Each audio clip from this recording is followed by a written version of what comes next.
Welcome to the fourth and final Gaudino Dialogue of the year. My name is Ed Berger from the Department of Mathematics and Statistics and the current Gaudino Scholar.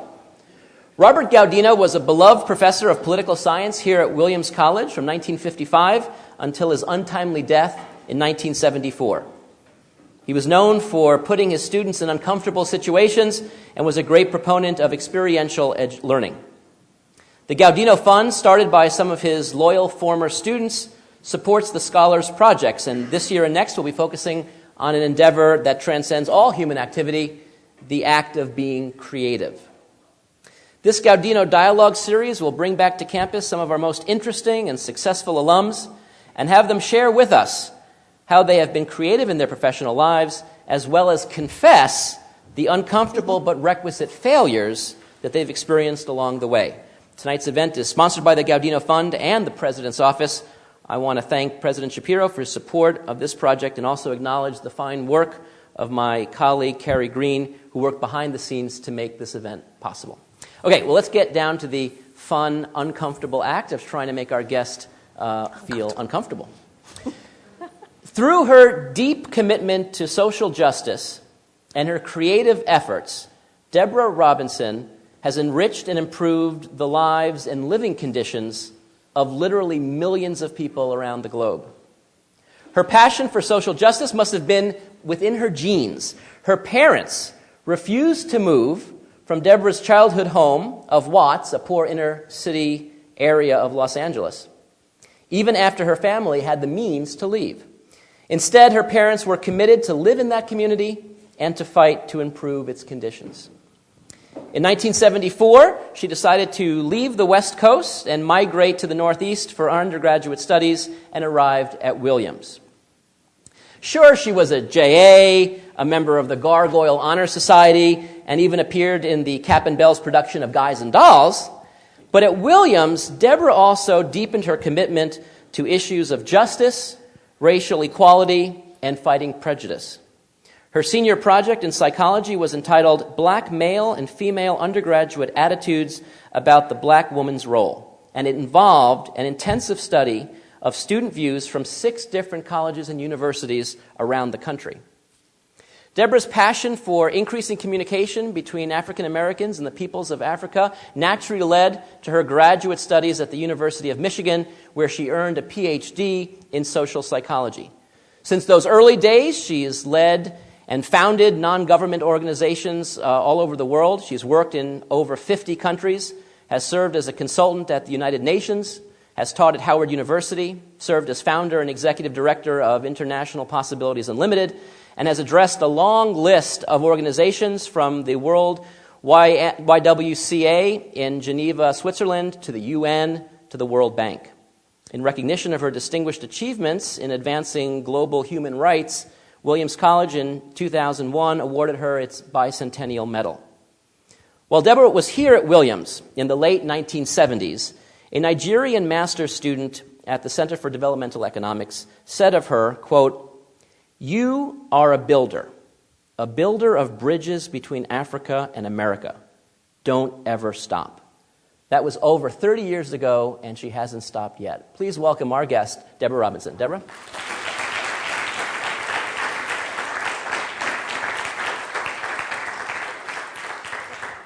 Welcome back. Thank you. It's good to be here.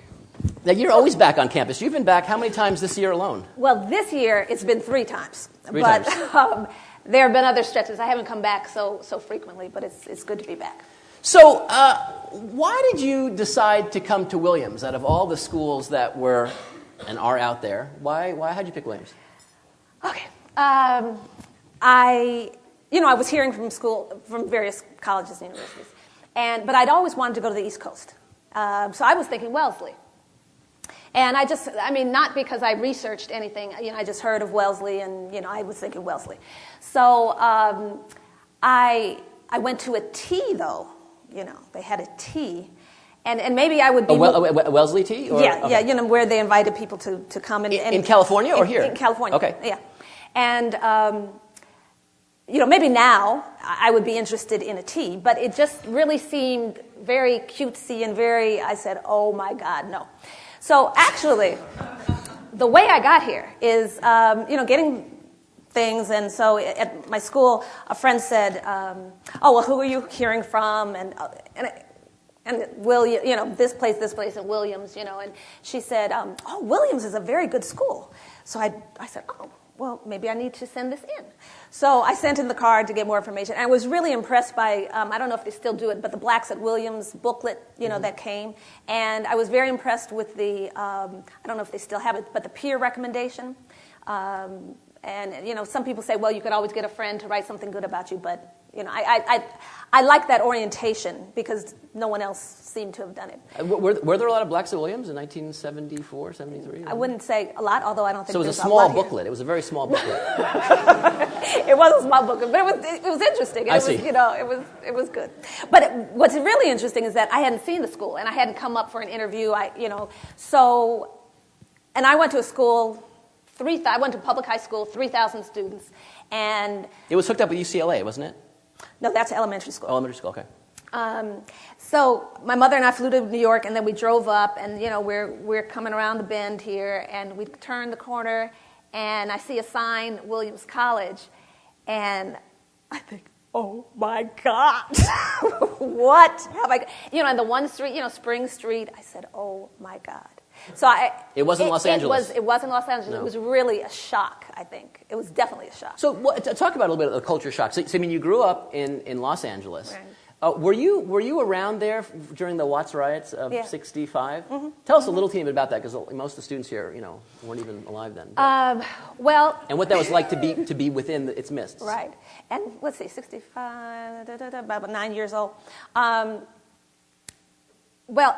And you learn more about why there really was these riots. And what's interesting is that through time, there's a pattern of police brutality starting these rebellions. So it was an issue of police brutality.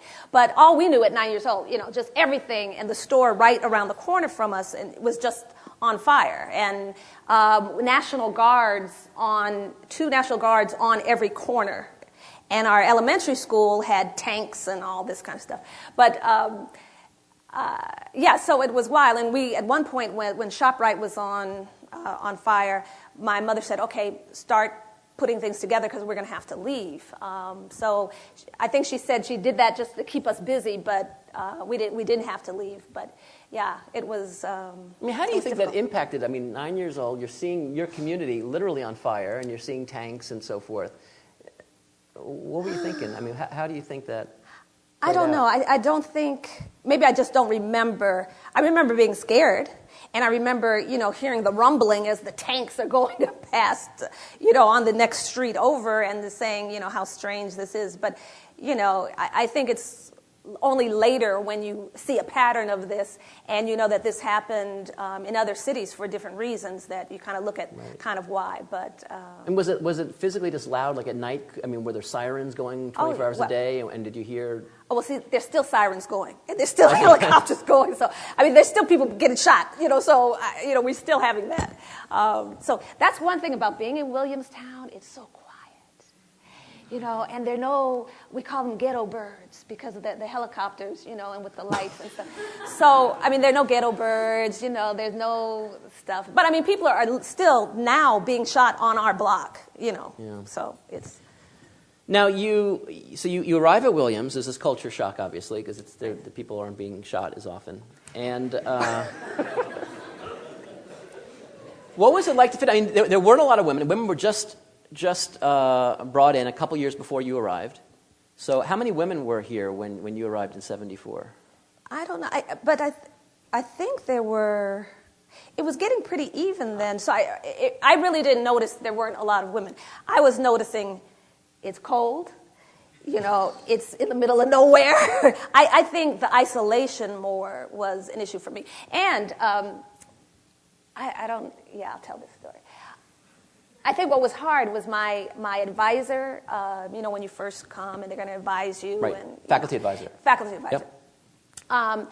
That experience really should be more encouraging because my advisor told me, your grades were good, but they weren't great. And you came from a public high school, and a lot of people here have come from, private schools. So I don't remember her conclusion, but I just remember those words. But basically, you're going to have to really work hard and whatever. But this was difficult, because you're already in the middle of nowhere, and you don't know anyone, and this is just kind of a leap of faith that you've done here, and then you're kind of not really kind of supported. You're told, well, hope you make it.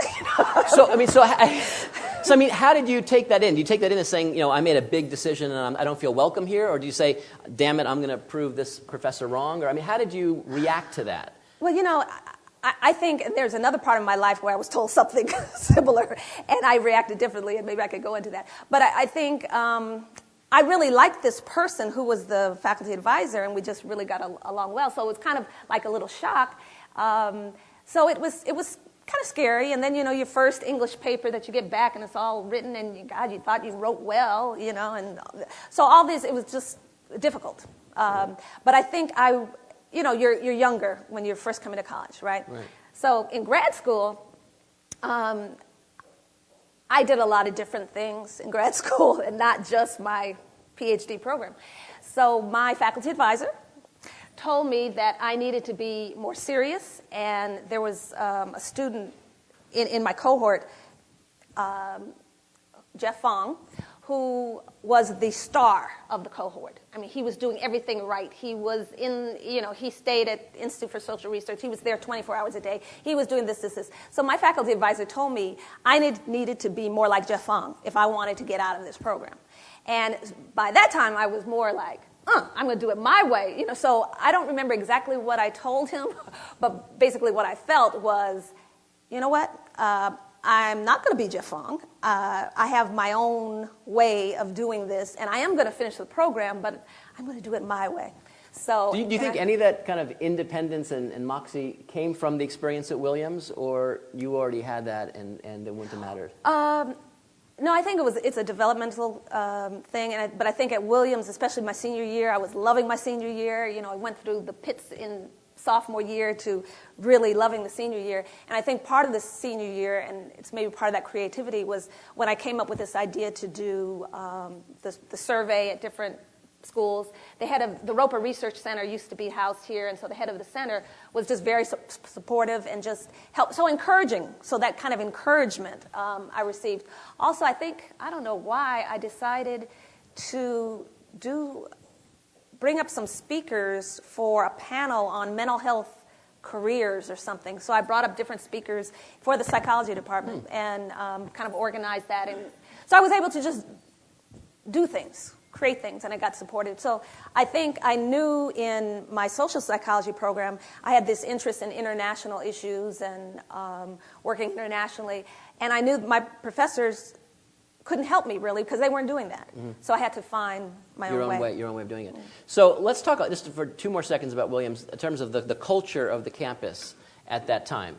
So you got this, they sent you this little brochure about blacks at Williams. I don't know what was in there, but something was in there. And then when you got here, was that accurate? Was it optimistic? Was it, how would you assess that? I think it was accurate, and I think the Black Student Union really supported and helped me to be here. So I know since I've been here 3 times this year, I've heard all the discussions that have been going on for 30 years about diversity and, the black table and should the Black Student Union do this and what. But I really feel, while it's very important to get a sense of the whole college and really interact with a lot of different people, for me, and I think it's still true, it's very, very helpful to have that place where people understand you.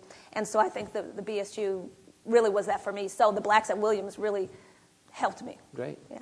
Okay, so now you go on to graduate school, you go to Michigan, right. And as you just said, you were kind of doing it your own way and you did tons of things that you probably shouldn't be doing because you should have been studying or whatever. But I want you to tell this amazing story about the South African political prisoner bracelet program, because that was an amazing thing to do as a student that had an impact, a global impact. So first of all, how much time we have? You got a little time. Describe first of all the program a little bit, and then I want to hear the genesis about what inspired you to do that. I have show and tell. Oh, you've actually got props. Look at this. Oh, look at this. Okay, so I'll tell you the program first. no, maybe I should tell how. Okay, yeah. Okay, I was at a party. And so first, I'll tell you the moral of the story in the beginning. The moral of the story is incredible things and incredible ideas and incredible concepts can come anywhere. So, at a party, while you're doing your shots or whatever you do, the drinking stuff. It could be... There are no shots. We don't drink at Williams anymore. Ideas could come, So I was at this party in Detroit, and I came from Ann Arbor, and it's really not that far, but you never kind of get over to Detroit. So it was a great party. There were people from... It was African Americans and Africans, basically, but people from a lot of different African countries, and the food was great, and I met... two South Africans, and they were the first South Africans I had met, and this was in, I think, about 1982. Right. He's studying it, so he's telling me, yes, I have the date. You're correct. You're correct. And so, how can we get... Okay, so one South African was trying to talk with me, and, he was very boisterous, but I was kind of liking or attracted to the one that was kind of quiet and wasn't saying much. And so, night goes on, and I'm outside, and this guy happens to be outside. So I said, isn't this a great party? He said, well, it's okay. I said, no, it's all this food and all these people, and this is a great party. He said, well, yeah, it's okay. I said, well, why are you so negative? And, what is this negativity? He said, well, looked me dead in the eye and said, I think I have a reason to be negative. I've seen 17 of my friends hung in South Africa. What do you say after that? You can't say, well, you want to dance?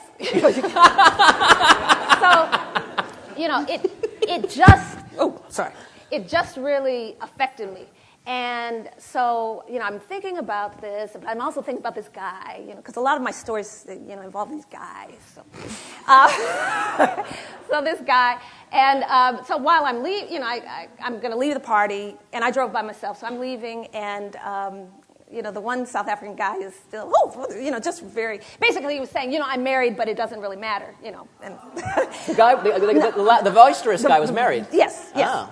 And so I'm leaving, and one South African says, one guy says to the guy I kind of liked, isn't she gorgeous?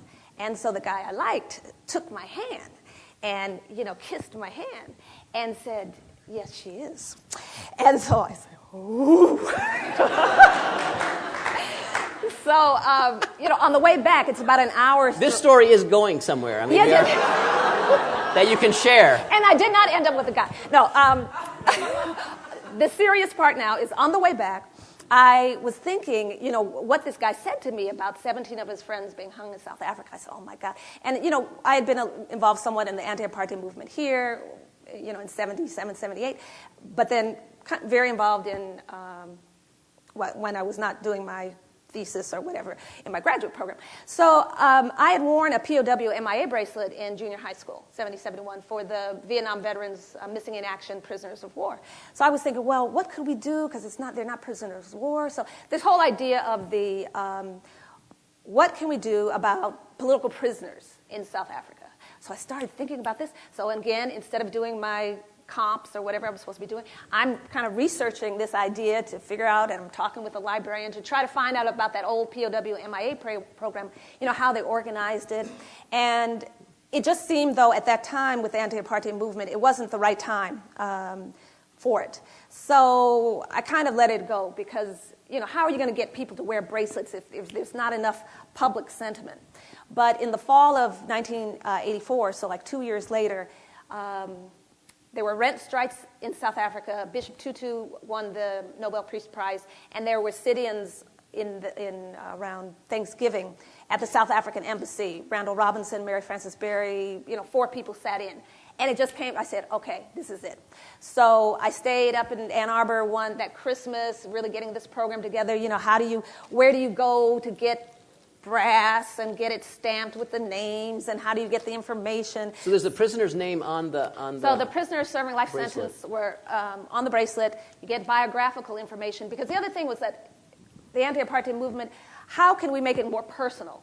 So by wearing this bracelet, reading about the person in his life, his or her life story, and we had people write to the families of the political prisoners, and so I wrote a little booklet about political prisoners and blah blah blah blah. So it is interesting though that there was a friend who was at that party. So this is now several years later, at least 3 or 4 years later. I said, whatever happened to that guy? The one who was at the party and he was kind of quiet, and so I didn't even remember his name or anything, but I knew he was doing a program like at Michigan State. No. So he said, oh, the only person that has to be Zakes Chinyani, and in fact he's coming back next month. I said, what? I have to. You have to introduce me. So this guy was coming back. And it was so incredible. So I told him, and I was able to show him. I reminded him of, our meeting, and I said, so from what you said, I created this program and blah, blah, blah. So he was completely blown. He was married by then. No. But, and he should have done it in 82. He wasn't trying to rap, but... yeah, he was completely blown away. So I think there are more stories I could tell about this program because it kind of went on. But I think even when I was challenged, basically I got word that someone heard about the bracelet program and they wanted to do the bracelet program. I said, they want to work with me to, get more people. No, they have been looking for something to do and they've decided they're going to do the bracelet program. And I wasn't understanding. Basically, the Martin Luther King Center for Social Change had seen some of the press releases, and they decided to do their own program. And I'm saying, oh, my God, how am I going to compete, P.O. Box, whatever it was, in Ann Arbor, Michigan, with the Martin Luther King Center for Social Change? But you already had about, 5,000 or so? No, we hadn't sold 5,000 by then. This was we were just starting. Maybe we had sold some bracelets, but so this is very early in the process. Very early in the process, and they weren't going to work with me. They were going to do that. So I really had to think. Well, do I just give it up? What do I do? And so a whole process. I said, you know what? It's personal to me. I had this exchange with this person, but as I got into it, I just felt this is a contribution I just personally have to do, even if I just sell one bracelet, this is what I have to do. So I went ahead and did it. And what happened, there were a lot of conferences, anti-apartheid meetings and conferences around. So people had heard about the other bracelets, but they were so unorganized and really, they didn't have their bracelets out. But we had our bracelets out. So, we were able to sell the bracelets. And there's a lot of stories. The thing I like about this, though, is that, first of all, you were just having fun at a social event. Right. And you wouldn't have an agenda to do something. Right. And this idea came to you just because you met some guy that you were interested in. I think that's interesting. And the other thing I really like is the fact that you remembered this thing that the Vietnam folks were doing. Right. And that you somehow said, let's see. And I had worn one. You wore one. Yeah. And so you were saying, I wonder if I could somehow apply that idea. I mean, to me, that's what I see as creativity. Is you take something here, and then try to put them together in a new way. Right. So I think that's an amazing story. And, the program, I then went to South Africa to interview the families of the life prisoners, and I visited prisoners on Robben Island. And, there's just you were a little so celebrity much. Down there, right? Right? That's true. Well, so we had people write to the families of the prisoners. And to the South African Council of Churches, the churches got them to the families. But people didn't put their return address or something. So a prisoner actually smuggled the letter out and sent it to our P.O. box, responding to one of the letters. I said, and so I still have this letter. I said, oh my God, this piece of paper came from Robben Island. And this is under de Klerk. This is, the late 80s. My God, I didn't know how to find the person that had written to him. And so I said, let me just write a letter. So I wrote a letter, and I think I sent my picture with the letter. And so let's say if that was, I started in 85, so let's say if it was 86 or 87, right. I'm there in 89.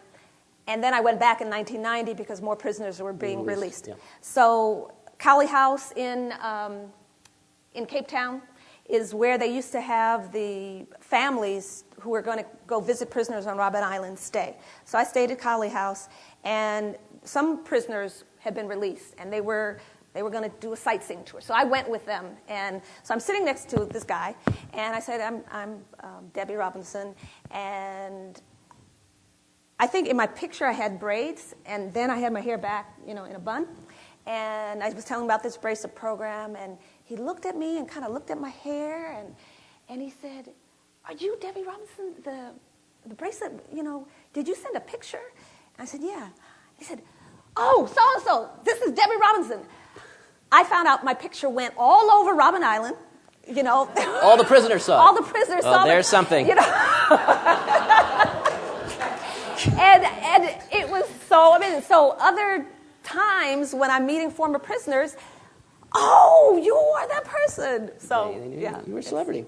All right, I want to move to the UN. Okay. Because you had some interaction with them, and I want you to tell us a little bit about the UN Commission on Human Rights, and in particular, tell us a little bit about how you were involved in that, and then what you found interesting about that, what was new, what was surprising, what was frustrating. Give us a little insight into that big organization and your contributions. I think what's also interesting and kind of a pattern, I'm really not an expert on anything. I know a little about a lot of things.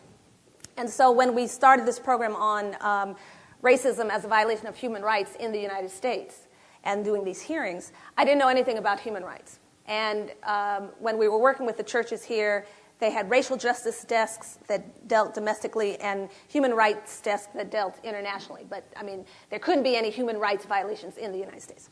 So what we found amazing, so I learned a lot about human rights, a tremendous amount about human rights. So I think my first introduction was after we had these hearings in 7 cities and hundreds of people testified, we had brought a delegation from the United States to Geneva to testify and share their findings with the Commission on Human Rights.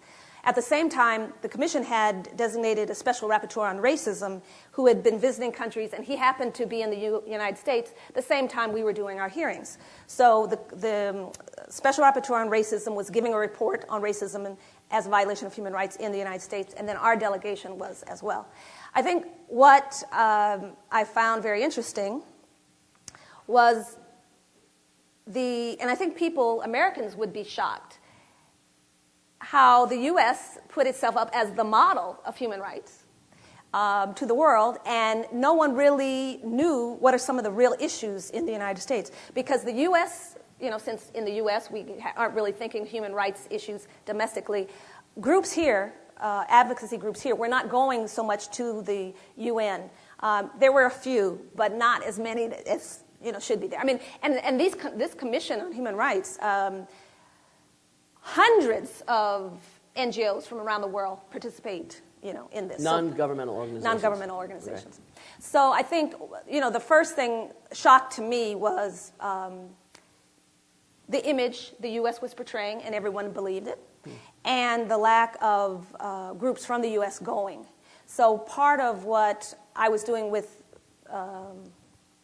the groups from the hearings, and then the environmental justice groups with IPU later, was really training them how to participate effectively in these kind of forums, and then taking these delegations to participate. So some of the, the politics and this kind of UN stuff is also very interesting at times. And does the gridlock get too much, or they eventually do good works? Yeah, it's a real issue because a lot of time is spent, should it be a period or a comma here? And so it's, in the wording of the resolutions and these kind of things, you get really bogged down. And so a lot of the groups feel, okay, is it worth our time even going? Because so what? They did a declaration. The UN has done a lot, So I think there are trade-offs, but I think it's really important. One, if this is a forum, a global forum, that the issues from the United States need to be there. Right.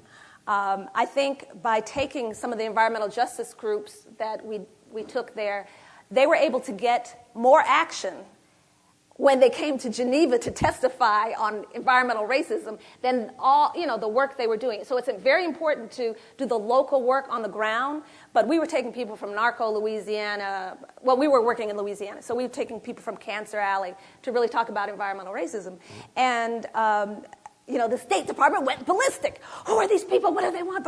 So when they went back, there was movement even while they were there because they didn't want to be embarrassed in this global forum. Say a word about environmental racism, something that actually I had not heard about until very recently. First of all, explain a little bit about what it is, and then tell us how you've been involved in that a little bit. Yeah, and it's so interesting. In the hotel, I was looking at CNN, and Dr. Bob Bullard was on, talking about some of these same issues still. So the environmental movement, and it is getting kind of cold with this crosswind. Oh, do you want to close the door? Yes, please. All right. I'll you talk keep while going. You keep going. The mainstream environmental movement has, talked about, whales and trees and these kind of issues. But some people who've worked in urban areas said, look, we have to look at some of the environmental issues and how they impact people and how people's health and livelihoods are impacted by environmental issues domestically. And there was a report in 87 and in the 90s, toxic waste and race, and that they found that the number one predictor of where a toxic waste site was located is race, even when you control for economy and economic level, et cetera. So that's very powerful, and it's not only the progressive groups. I think the United Church of Christ was the first one to do this landmark study, but other people have done studies similar and found similar results, and also the GAO, Government Accounting Organization? Office. Has done a similar, so it's not just like one person found this. This is a consistent finding. And so it's very important to look at why are these sites located in people of color, in communities of people of color, consistently. And so then they have the asthmas and the cancer and et cetera. And so when you look at Cancer Alley in Louisiana, following the Mississippi from Baton Rouge to New Orleans, I used to know these figures, but I think like 167 toxic plants are located, in this area. And they've expanded. The black communities were there. So someone did a report entitled From Plantations to Plants, that these are the plantation areas, and the history there. And then the plants have come in and then expanded into the community. So there's this one, Narco, Louisiana. This woman's house, I forgot her name, is here 26 feet from the fence line of a Shell facility. And this facility will, emits toxic things. There was an explosion one time. And it's the black community that's right there, 26 feet. And the Shell plant expanded to that close. So there are just these issues. And so the environmental justice activists have talked about this as this is environmental racism. And we wanted to push this issue for the World Conference Against Racism and the World Summit on Sustainable Development. And so my organization was involved with working with these organizations to get that issue on the agenda and in the final document. So you definitely got it going. Do you know, where are we today on that? Have we made any progress at all? It's difficult to move Shell. Bob Bullard was on the TV today talking about some of the same problems. In fact, where they put the landfills also. So I think we've made some progress because some of these communities affected have been compensated or relocated in terms that were agreeable to the communities. But what happens to a community when that community has to move and it's just dispersed so that people who were your neighbors and who you went to church with or whatever kind of social context you had, then this one's over there. You're destroying communities. So it is still very much a problem and very much with us today. And is it? I think there's more. Can we do more? Is there progress that we can make, or just the reality is that this is just the way it is? I'm sure there's definitely progress that could be made.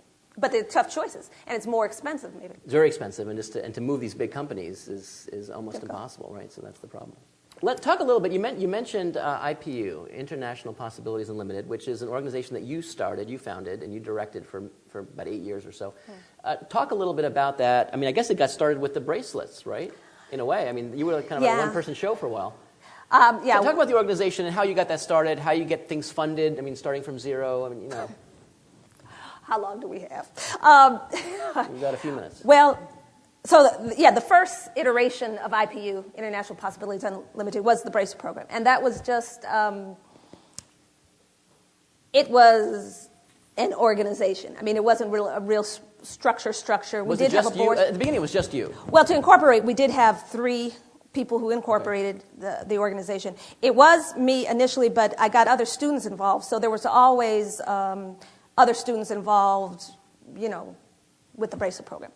But I think the second iteration, and the name, second iteration is after I left the World Council of Churches, and what I saw was that the African American organizations, I felt, really had a very domestic focus and needed to have a broader perspective, and had to, you know, this was going into the new century. We need to be global at this point. And so why is NAACP and some of the traditional national African American organizations just focus domestically when so many issues are interconnected, as we see with the financial crisis? Yeah. So for me, the name was, I strongly believe there are unlimited possible solutions to social injustice, but you need a global perspective. You need an international perspective. Yeah, the name, I love the name because it really captures, I mean, this idea of being creative, which is the whole point of this thing. And you're so wildly imaginative, but even the name, the idea that there are unlimited possibilities is one that's exciting. And, well, my board for the second iteration of IPU was not excited about the name. They said, well, what does that mean? What is that? You know, they wanted the Center for Study of the what? Or the Institute, you know, so that people understand immediately. And I said, no, it has to be this. And my sense was, well, if you do good work, then people will know the name. I mean, let's say Nike or what this swoosh thing is. I mean, people know what that is. Right. So my goal was, okay, let's just do good stuff, and so that people will say, oh, yeah, that's IPU. Now, when you reflect about all these imaginative things that you've done working with so many people, every once in a while, you know, people, like you're just describing, come along and say, oh, that's not going to work, or oh, we have to do it a more conventional way, and so forth, and they kind of just kill the creativity right there in its tracks. And so we had talked about this because you told me that you had a little list that you wanted to share. And so I want to hear about some of the barriers to creativity that you've encountered and to make sure that we in the audience don't do them. Okay. So these are barriers to creativity, right? Creativity killers. Oh, creativity killers. Okay, good. Number 1. This is from my perspective, and so no research on this, but I really find rules and control and authoritarian approaches really will kill any creativity. I mean, because you have to do it this way and blah, blah, blah. And so, for example, I'm dealing with the organization that I work with now is very small, but it's connected to a very highly bureaucratic entity. And so timesheets get to be, I have spent so much time on timesheets and filling it. So today I get an email message because the colleague that I supervise has done his timesheet wrong, and I was quoted a section 7.2 of the personnel manual clearly states blah, blah, blah, blah. This is like, oh my God. Please. You didn't memorize 7.2 of the personnel manual? We have, you know, I'm dealing with emergency issues and how do you prepare vulnerable populations the fires for of Los Angeles. The fires, I mean, can we get over 7.2 of the regulations?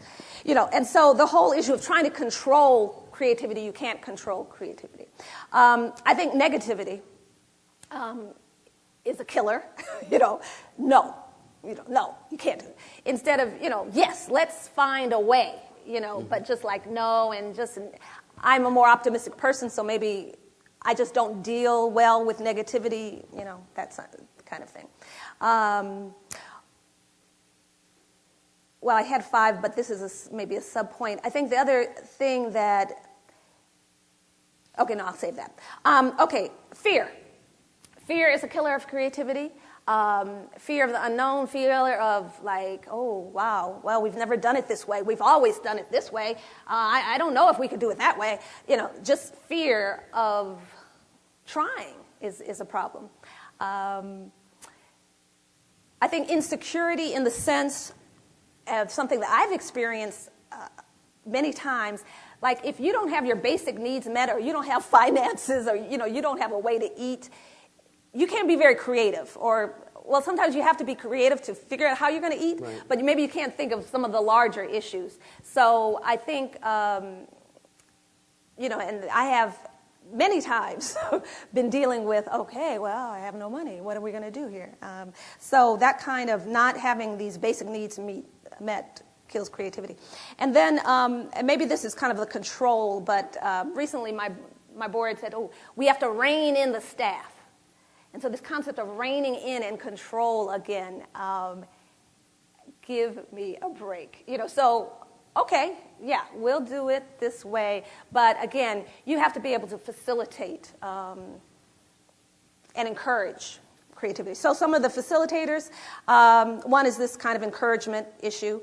For me, I've followed my passion or dealing with injustice. I mean, I'm just very passionate about justice. So that drives me to try to be creative. I think you need space. People need space to reflect and to think. And I think that's very important. I've also, and maybe this is what I was going to say in terms of, many times I've been asked, well, do you have a degree in that? Why are you talking about pandemic influenza? Do you have a MPH in that? And so it's like, I have all these different degrees, but no, I don't have an MPH. But, so people get into they are experts, and unless you have studied and published and this, you are not an expert. So you cannot talk about that. And I think creativity happens in the intersection of disciplines, of, where things fall through the cracks. But so I'm into this intersectionality, and I think that's... Well, the connections, looking for connections that are invisible. Yeah. Right. Challenges, I sometimes really rise to a challenge. So when I'm told, oh, you can't do that, right. It's like, oh, okay, let's show you I'm going to do that. I think you need to be fearless at times. So it's not just kind of stepping off the mountain. You have to be able to leap, and just say, whatever, and kind of knowing that, you're, okay, it doesn't work. What's the worst thing that could happen, it's really not hard to be fearless and do things when people are dying because of these issues. And so when you look at how people are suffering and that people are dying, I mean, your little thing that, okay, you may not get something, you need to draw strength from the people, who are suffering. And I have others, but maybe later we'll talk about how vision and horizon. Sure, but I want to put you on the spot, if I can, for a second, and ask just your reaction, and if you have creative ideas, I think we'd love to hear them too. Getting back to Williams, last year we had a very ugly racial incident happen on campus, which led to a bunch of interesting discussions and led to student movements, and in fact now we are going to have an event in February, early February, called Claiming Williams, where the whole community is to come together and talk about all sorts of issues. How does one combat that kind of ugliness within a community's midst? What's the best way to handle something like that? I really don't have an answer for that. I think I would have to be here and really understand what happened and kind of get a sense of where students are, where faculty is, where people are, on this. So I really don't have how, I don't know enough, the details, how that can be handled. But clearly I think there can be some creative thinking, because whatever has been happening or the approaches that have been taken, clearly it hasn't been enough if there was a very serious incident. Do you think racism will ever go away, or is that just a reality that we have to face and just try to diminish it as much as we possibly can? I mean, certainly, for example, I believe that prejudice, and I don't mean racial prejudice, but just prejudice in the largest sense, is something I think is a very human thing. Oh well, I don't like that because it just I don't like the color of that thing, and I'm prejudiced against anything that looks blue. Racial prejudice is a different thing, but I mean, will racism always be with us, or can you imagine, from a practical point of view, a world where in fact that just I as an optimist, and I think you have to envision a different possibility. The World Social Movement is another world is possible. I think a problem sometimes people have is that they're confusing prejudice, an attitudinal thing, with a very structural concept. So it's not just people's attitudes and, we're not going to use the N-word, or we're not going to say, we really have to look at how racism has been incorporated and is ingrained in society and societal structures. So you really won't be able to solve it by saying, well, can we just get along, right? Because I think it's much deeper than that. I mean, that's one thing. Okay, can we just get along? But it's not the real issue. But even good people. I mean, there are a lot of good people out there, well-meaning people that I think really their hearts are in the right direction, and they still do things that are really insensitive. I went to a BSU, a Black Student Union meeting. I guess a couple years ago they invited me, and it was a really eye-opening experience. I was the only person over 30 there. There were a lot of kids there. Only person over 30, only white person there. And I was sitting there for a while, just quietly, and they were having their meeting and so forth. And then finally there was a discussion that was going on, and I asked some question. And a student said to me something that I think I will never forget, maybe the most profound thing I heard at Williams. The student said, well, Professor Berger, at Williams, black students take 5 courses. And I said, I had never heard of that rule. I mean, if you're black, you have to take 5 courses. And I said, I don't understand that. Explain to me. He goes, well, there are the 4 normal courses that we take, and then being black is our 5th course. And I said, what does that mean? And he said, well, you sit in a class, and you're just kind of minding your own business, and there's a discussion going on. And then the instructor, who is trying to get a conversation going, will turn to you and say, okay, well, what do you think? Kind of looking for the black, like this person now is going to represent an entire body of people. And that's not right, even though the instructor was trying to be well-meaning and trying to be inclusive, but in fact, that's not an effective way of doing that. Right. So, it's difficult to kind of imagine even how to talk and be sensitive to people that want to do that. Right. Yeah, I think we could have a whole, and I guess you will be having a whole day and a whole week or something on this. On it in February. Yeah. All right, but on a lighter note, I'm supposed to ask you a question, since you're not going to solve all of racism and prejudice right now for us, which is very disappointing. So this is a total plant, but you told me to ask you this question. So I'm supposed to ask you, how does a balcony, the Maldives, Dubai, and a non-governmental organization relate to creativity? Okay. Right? I'm supposed to ask you that, and so I just did. Okay.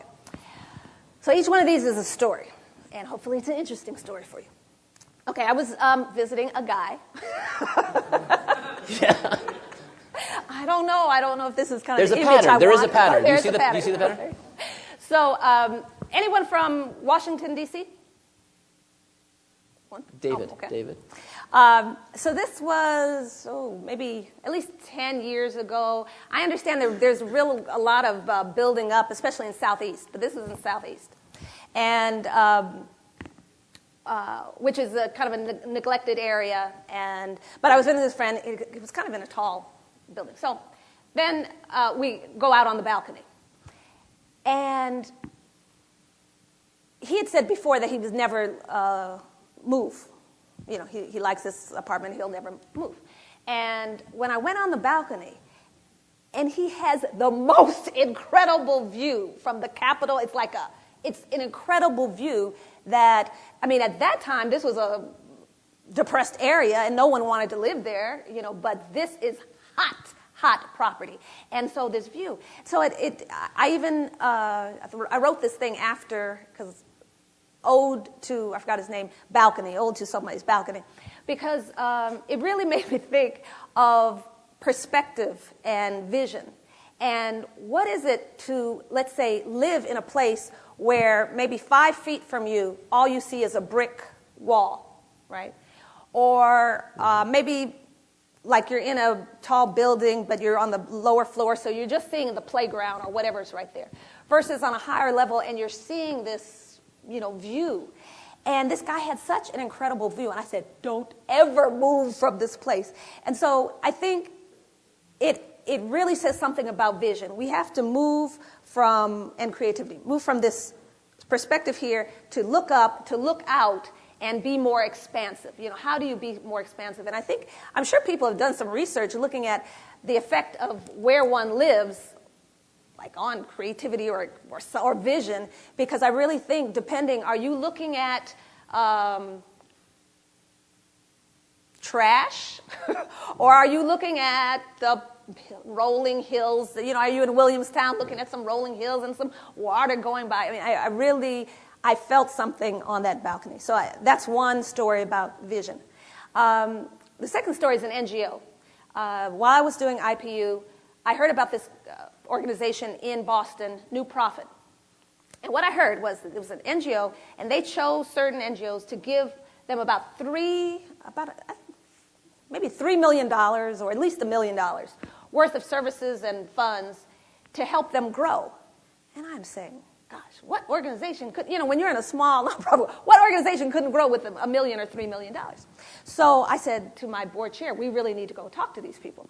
So we had an appointment. We went to speak with them. And we met with the executive director, talking back and forth. And so she asked me, what's the vision? What vision do you see for IPU? And I said, okay, this is a test here. Let me be good at this, And so at that time, we maybe had 3 or 4 staff. So I was saying, we do all this international work. It would be great if we had enough staff so that we have a desk on someone deal with South Africa, with South America, someone deal in Africa, Europe. So regional desks to really facilitate groups, blah, blah, blah. And she looked and said, that's not big enough. And I even looked at my board chair, and it's like, God, I can't think of anything bigger. I'm thinking to myself, and she was saying, that's not big enough. You have to have a bigger vision. So my board chair was astounded, too, because this was a huge vision for us. But so your perspective, how do you get this a grander vision? Something I couldn't conceive of anything bigger than that. Okay, so that's the NGO, and it's about vision perspective. Maldives. I was in the Maldives, and I was talking to a guy. I do talk to women. I do a lot of work with women, too. But nothing comes out of it. I know, Jesus. All my creativity. And you know what? I will share this with women, because I know in college, my God, you're just so focused on your relationships. Please, use a little bit of that energy and focus on what you want to do, and what you want to be, and not what so-and-so is thinking and so-and-so is... So, anyway, I digress. Maldives. So I was talking with this guy, and there was a young woman. I work with these young women in IPU, and Shawnee was 29 at the time, and she was 27, and she had a goal to go to 30 countries by 30. So she was calling it 30 by 30. And I thought that was wonderful because, that's really kind of a stretch goal, and, 30 by 30. So in the Maldives, talking to this guy who's 39, he's been to 91 countries. And his goal by 40 was to go to 100 countries. And I'm like, my God. Again, perspective, vision. I mean, we're not big enough. We don't have this vision. And finally, with Dubai. How many people know anything about Dubai, or just kind of heard about Dubai? Oh, okay. As you know, this is kind of a fabulous place. And I'm going there in December because I want to see this fabulous place. But for me, there are many countries with oil money. But what countries have come up with the idea to make the world, these islands in the shape of the world, in continents and stuff? The Palm, the underwater hotel, the tallest building, the water park, the snow thing, the ski slope in the middle of the desert, So it takes vision. Other people have had just as much and more money, But what is it about Dubai? And I think I am willing to take a student group to Dubai to investigate the creativity in Dubai. But I think it's something. So it's about vision. I think what all these little stories, the balcony is vision and horizon and perspective. The Dubai, and also just making these goals. We have to think bigger, and I think that's a challenge. And so how do you, in this class, in this effort that you're trying to do, how can you challenge people to think bigger than they've ever thought before? And I'm still, working on that.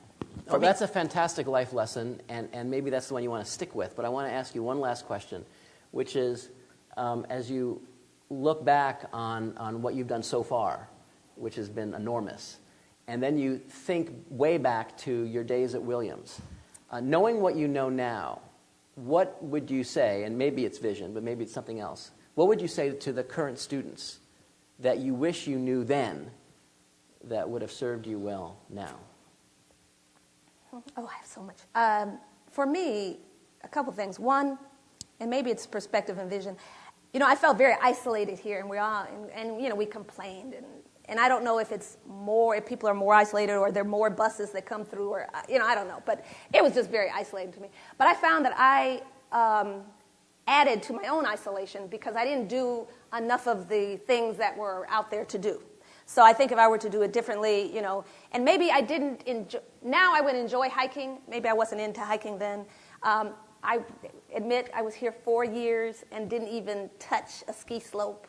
I mean, these kind of things that are just, I think I'm more adventurous now, and I think I would have tried to do more things. I think it's just really important to find your passion. And, whether it's Williams students or whatever, or Williams faculty, or whomever, I think it's just very important to find what are you passionate about, what will really get you up, and if you didn't get any money for it, you would still do, and finding that, because I know people who never find that. Mm-hmm. And, sometimes I think back, okay, should I have done this differently? Should I have just stick with social psychology, become a professor, and just done that, and I would be writing, and I would be, an expert, and I'd be doing something, I don't know. But I think we always look at other people. So I have a friend who's been with Commerce Department for 20 years. She has great benefits. She has, making a lot of money, and she's doing things. She hates it. She hates it.